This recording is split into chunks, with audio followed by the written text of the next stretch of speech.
नमस्कार दोस्तों और स्टडी विद ज्ञान प्रकाश में आपका बहुत बहुत स्वागत है। आज की तारीख है 13 दिसंबर। आइए शुरू करते हैं आज के डेली करंट अफेयर। शुरुआत करेंगे कल पढ़े गए करंट अफेयर से। तो कल हमने पढ़ा था कि प्रधानमंत्री नरेंद्र मोदी ने उत्तर प्रदेश के किस जिले में सरयू नहर राष्ट्रीय परियोजना को राष्ट्र को समर्पित किया। उत्तर था बलरामपुर। हाल ही में किसने Pinaka ER multi barrel rocket launcher प्रणाली का सफलतापूर्वक परीक्षण किया है। इसका उत्तर था DRDO। और किस देश ने तबलीगी जमात को आतंकवादी संगठन मानते हुए इस पर प्रतिबंध लगा दिया है। उत्तर था सऊदी अरब। प्रतिष्ठित रॉयल गोल्ड मेडल 2022 से सम्मानित किया गया है बालकृष्ण दोषी को। थोड़ा सा ध्यान दीजिएगा, नाम है इनका बालकृष्ण दोषी। और वहीं पर एक नाम और मिलेगा आपको, बालकृष्ण मधुर, जिनकी हाल ही में आत्मकथा प्रकाशित हुई है जिसका नाम है at home in the universe. कृषि क्षेत्र को बढ़ावा देने के उद्देश्य से आत्मनिर्भर कृषक विकास योजना ये शुरू की गई है उत्तर प्रदेश में।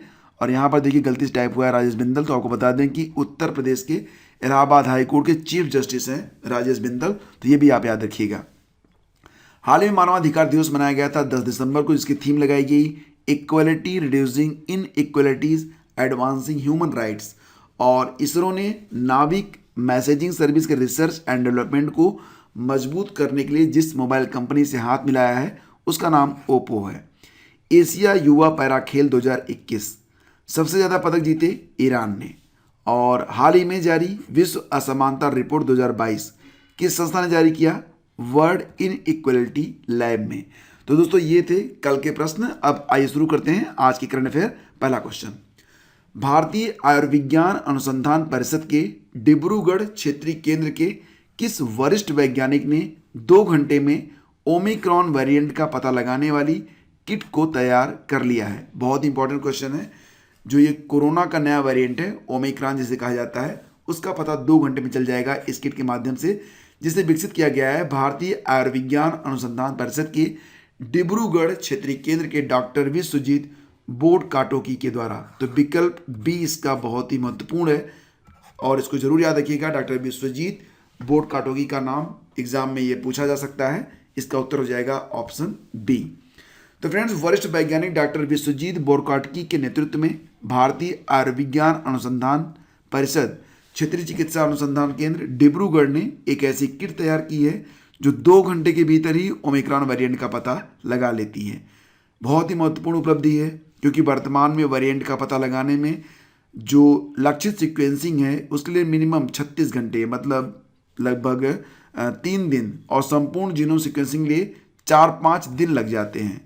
और आंतरिक पुष्टि से पता चला है कि परीक्षण जो है जो कि ये किट के द्वारा होता है ये 100% सटीक है। तो बहुत ही महत्वपूर्ण उपलब्धि भारत के खाते में आई है। आगे बढ़ते हैं। कौन सा मंत्रालय अनुसूचित जातियों और जनजातियों पर अत्याचार की स्थिति में सहायता के लिए एक राष्ट्रीय हेल्पलाइन स्टार्ट करेगा? और इसका आंसर हो जाएगा ऑप्शन सी, सामाजिक न्याय और अधिकारिता मंत्रालय। तो दोस्तों आपको बता दें कि सामाजिक न्याय और अधिकारिता मंत्रालय द्वारा शुरू की जाने वाली इस हेल्पलाइन का उद्देश्य अनुसूचित जाति और अनुसूचित जनजाति अत्याचार रोकथाम अधिनियम का उचित कार्यान्वयन सुनिश्चित करना है। और यह सेवा हिंदी, अंग्रेजी और राज्यों तथा केंद्र शासित प्रदेशों की क्षेत्रीय भाषाओं में भी उपलब्ध होगी। तो आगे बढ़ते हैं। किस केंद्र शासित प्रदेश में नीति आयोग ने 1000 अटल टिकरिंग लैब स्थापित करने की घोषणा की है?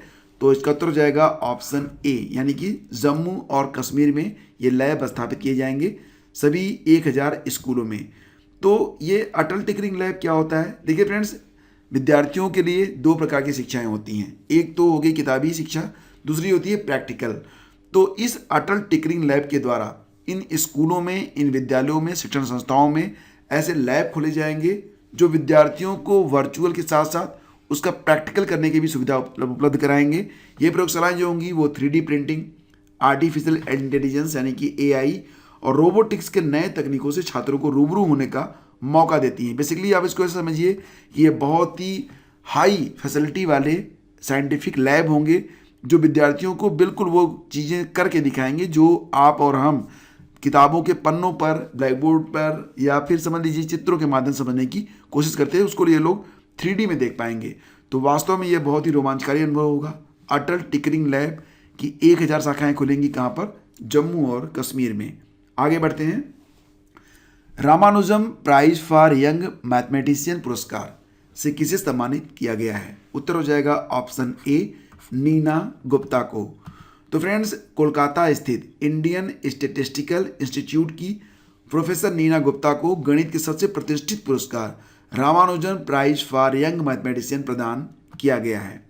नीना इस अवार्ड को जीतने वाली चौथी भारतीय हैं और नीना गुप्ता को अलजेब्रिक ज्योमेट्री जो फील्ड है उसका नाम देखिए, अलजेब्रिक ज्योमेट्री और कंप्यूटेटिव अलजेब्रा में उनके शानदार कार्य के लिए विकासशील देशों के युवा गणितज्ञों का 2021 डीएसटी आईसीटीपी आईएमयू रामानुजन पुरस्कार प्रदान किया गया है। तो पूरा नाम क्या है? डीएसटी आईसीटीपी और आईएमयू। तो ये नाम क्या है मैं बता रहा हूँ आगे आपको। फिलहाल ये समझिए कि रामानुजन पुरस्कार अंतर्राष्ट्रीय स्तर पर 45 वर्ष से कम आयु के युवा मैथमेटिशियन को गणित के क्षेत्र में नई पहचान बनाने के लिए दिया जाता है। इस अवार्ड को पहली बार दिया गया था कब? 2005 में। इसे Abdul Salam international centre for theoretical physics यानी कि आईसीटीपी, भारत सरकार के department of science and technology यानी कि डीएसटी और इंटरनेशनल मैथमेटिकल यूनियन आईएमयू के द्वारा संयुक्त रूप से प्रदान किया जाता है। तो इसलिए यहाँ पर रामानुजन पुरस्कार से पहले डीएसटी आईसीटीपी आईएमयू शब्द को जोड़ा गया है। यूनिसेफ दिवस कब मनाया गया? अभी हाल ही में मनाया गया था। कब? 11 दिसंबर को। विकल्प बी इसका बिल्कुल करेक्ट है। तो फ्रेंड्स, आपको बता दें कि संयुक्त राष्ट्र महासभा ने 1946 में 11 दिसंबर को दूसरे विश्व युद्ध के बाद यूनिसेफ दिवस मनाने की घोषणा की थी और इसी वर्ष यूनिसेफ का गठन भी किया गया था। तो 11 दिसंबर को यूनिसेफ का 75वां स्थापना दिवस मनाया गया वर्ष 2021 में। और यूनिसेफ मतलब यूनाइटेड नेशंस चिल्ड्रंस फंड, स्थापना 11 दिसंबर 1946 को ही, मुख्यालय न्यूयॉर्क में और अध्यक्ष हैं इसके हेनरिटा फॉर। क्या नाम है? Henrietta for. अंतर्राष्ट्रीय पर्वत दिवस कब मनाया गया? और इसका उत्तर हो जाएगा विकल्प बी यानी कि 11 दिसंबर को ही मनाया गया अंतर्राष्ट्रीय पर्वत दिवस। तो इसका उद्देश्य क्या होता है? पहाड़ों के महत्व के बारे में जागरूकता, संरक्षण और समृद्ध जैव विविधता के बारे में परिचय कराना। पहाड़ जो होते हैं वो वास्तव में हमें कई नवीन प्रकार की जलवायु, वनस्पतियाँ, जैव विविधताएँ प्रदान करते हैं, तो इनका संरक्षण आवश्यक हो जाता है। 2021 की थीम है स्थानीय पर्वतीय पर्यटन, sustainable mountain tourism, sustainable mountain tourism. और अब क्योंकि वो बात हो रही है महत्वपूर्ण दिवस के बारे में, तो आइए आपको बताते हैं 1 से लेकर 9 दिसंबर तक मनाए गए सभी महत्वपूर्ण दिवस। 1 दिसंबर को क्या मनाया गया था? विश्व एड्स दिवस, जिसकी थीम लगाई गई इन इक्वलिटीज इंड एड्स, इन इक्वलिटीज इंड एड्स।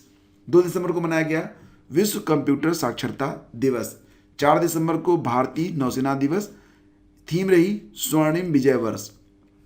और 3 दिसंबर को मनाया गया था विश्व विकलांग दिवस, theme leadership and participation of persons with डिसएबिलिटीज। 5 दिसंबर को मनाया गया था विश्व मृदा दिवस और अंतर्राष्ट्रीय स्वयंसेवी दिवस। 7 दिसंबर को अंतर्राष्ट्रीय नागरिक उड्डयन दिवस। 9 दिसंबर को अंतर्राष्ट्रीय भ्रष्टाचार रोधी दिवस। तो ये कुछ महत्वपूर्ण दिन हैं, इसके बारे में आपको पता होना चाहिए। क्रमशः आगे बढ़ते हैं। यूनिसेफ की नई प्रमुख कौन बन गई हैं? तो इसका उत्तर हो जाएगा विकल्प ए, कैथरीन रसेल। विकल्प ए इसका करेक्ट है। महासचिव एंटोनियो गुटेरस ने कैथरीन रसेल को यूनिसेफ का प्रमुख नियुक्त किया है। संयुक्त राष्ट्र प्रमुख एंटोनियो गुटेरस ने अमेरिका के राष्ट्रपति जो बाइडेन की सलाहकार कैथरीन रसेल को संयुक्त राष्ट्र बाल कोष यूनिसेफ की अगली प्रमुख नियुक्त किया गया है। रसेल जो है वो white house office of presidential personal की प्रमुख हैं। 2013 से 2017 तक वह महिलाओं के वैश्विक मुद्दों के लिए विदेश मंत्रालय की विशेष राजदूत भी रह चुकी हैं। वह हेनरिटा फोर की स्थान लेंगी। तो मैंने आपको अभी बताया था ना कि हेनरिटा फोर जो हैं, यहाँ पर आप देख सकते हैं, मैंने आपको बताया था कि हेनरिटा फोर जो अध्यक्ष हैं, तो हेनरिटा फोर की जगह कौन आएगा? तो हेनरिटा फोर की जगह लेंगी Catherine Russell. Global Health Security Index 2021 में भारत किस स्थान पर है? उत्तर हो जाएगा इसका ऑप्शन सी, 66वें स्थान पर। तो कुल मिला के 195 देशों में भारत की जो पोजीशन है वो 66 है। ग्लोबल हेल्थ सिक्योरिटी इंडेक्स 195 देशों में स्वास्थ्य सुरक्षा और संबंधित क्षमताओं का आकलन करता है। टॉप 3 कंट्रीज हैं। पहले स्थान पर अमेरिका, दूसरे स्थान पर ऑस्ट्रेलिया, तीसरे स्थान पर आता है फिनलैंड। जारी कौन करता है? न्यूक्लियर थ्रेट इनिशिएटिव और Johns Hopkins Center for Health Securities मिलकर ग्लोबल हेल्थ सिक्योरिटीज इंडेक्स 2021 को जारी किए हैं।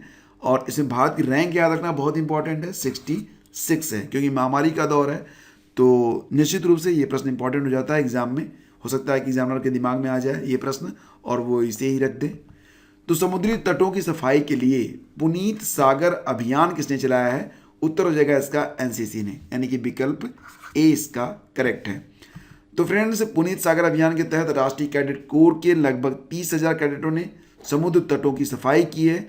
रक्षा मंत्रालय की ओर से जारी बयान में कहा गया कि महीने भर चलने वाले पुनीत सागर अभियान का लक्ष्य स्थानीय लोगों और भावी पीढ़ी को तटों की सफाई की जरूरत के प्रति जागरूकता का संदेश देना है। इस अभियान की शुरुआत हुई है 1 दिसंबर को, ठीक है, याद रखना इसको। और किस वर्ष तक भारत की एक अंतरिक्ष स्टेशन स्थापित करने की योजना है? तो भारत भी बनाने वाला है एक अंतरिक्ष स्टेशन, और ये बना देगा कब तक? ऑप्शन 20 का करेक्ट है, 2030 तक भारत का लक्ष्य है। तो फ्रेंड्स, 2030 तक भारत बनाएगा अंतरिक्ष स्टेशन, लेकिन 2023 तक भारत के गगनयान भेजने की भी योजना बनाई गई है। तो आपको पहले पता होगा, ये पहले भी मैं आपको पढ़ा चुका हूँ। पृथ्वी विज्ञान मंत्री जितेंद्र सिंह ने कहा है कि गगनयान की सफलता के साथ ही भारत अमेरिका, चीन और रूस की श्रेणी में शामिल होकर चौथा देश बन जाएगा। याद रहे कि अब तक कुल 11 अंतरिक्ष स्टेशनों को बनाया जा चुका है। सोवियत रूस ने सबसे पहले 1971 में सल्यूट नाम का अंतरिक्ष स्टेशन स्थापित किया था। इसके 2 साल के बाद यानी कि 1973 में अमेरिका ने स्काई लैब नामक अंतरिक्ष स्टेशन को स्थापित किया था। तो फ्रेंड्स, ये थे आज के करंट अफेयर। उम्मीद करता हूँ कि वीडियो आपको पसंद आया होगा। प्लीज़ इसे लाइक और शेयर आप जरूर किया करें, क्योंकि आपके लाइक और शेयर्स की हमें बहुत अधिक आवश्यकता है। तो कम से कम एक ग्रुप में आप इसे शेयर जरूर करें और अपने किसी एक फ्रेंड को चैनल से जोड़ें जिन्हें करंट अफेयर की तैयारी करनी है, क्योंकि यहाँ पर आपको करंट अफेयर सबसे सरल तरीके से उपलब्ध कराया जाता है। पीडीएफ के लिए आप हमारे टेलीग्राम चैनल पर जा सकते हैं, वहाँ पर आपको पीडीएफ उपलब्ध करवा दी जाएगी। Thank you so much.